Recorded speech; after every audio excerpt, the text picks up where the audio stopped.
মানবজাতির ইতিহাসে অনেক নবী এসেছেন যারা আল্লাহর নির্দেশে সত্যের পথে মানুষকে ডেকেছেন। তাদের মধ্যে একজন হলেন হযরত সালেহ আলাইহিস সালাম, যাকে আল্লাহ পাঠিয়েছিলেন সামুদ জাতির দিকে।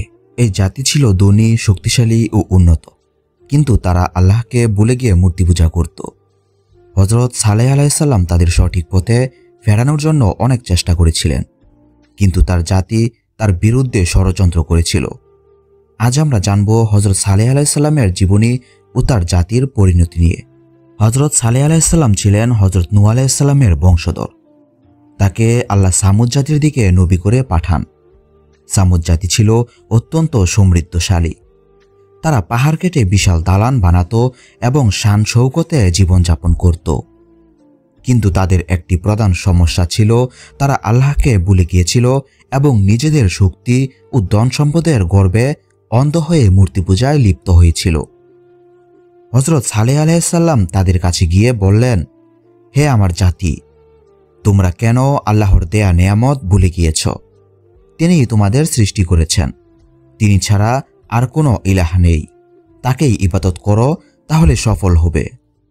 কিন্তু সামুদ জাতির লোকেরা বলল, হে সালেহ, তুমি তো আমাদেরই একজন ছিলে, তোমাকে আমরা ভালোবাসতাম, কিন্তু তুমি এখন আমাদের পূর্বপুরুষদের ধর্মের বিরুদ্ধে কথা বলছ। তারা হযরত সালেহ আলাইহিস সালামকে অবিশ্বাস করতে লাগলো, তাকে মিথ্যাবাদী বলল এবং প্রমাণ চাইল। তখন আল্লাহ একটি অলৌকিক নিদর্শন দিলেন, একটি বিশেষ উটনী।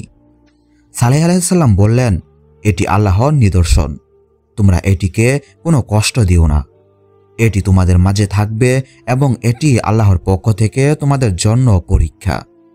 কিন্তু সামুদ জাতির কিছু লোক উটনীকে হত্যা করল। সালেহ আলাইহিস সালাম বললেন, তোমরা 3 দিনের মধ্যে ধ্বংস হয়ে যাবে। তারপর 3 দিনের মাথায় ভয়ঙ্কর এক ভূমিকম্প ও বজ্রপাত এসে পুরো জাতিকে ধ্বংস করে দেয়।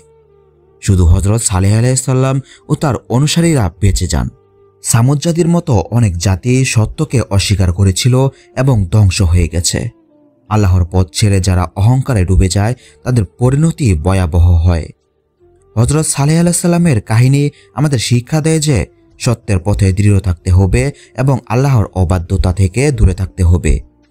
আশা করি এই গল্প থেকে আমরা শিক্ষা গ্রহণ করব এবং নিজেদের জীবনকে আল্লাহর সন্তুষ্টির পথে পরিচালিত করব।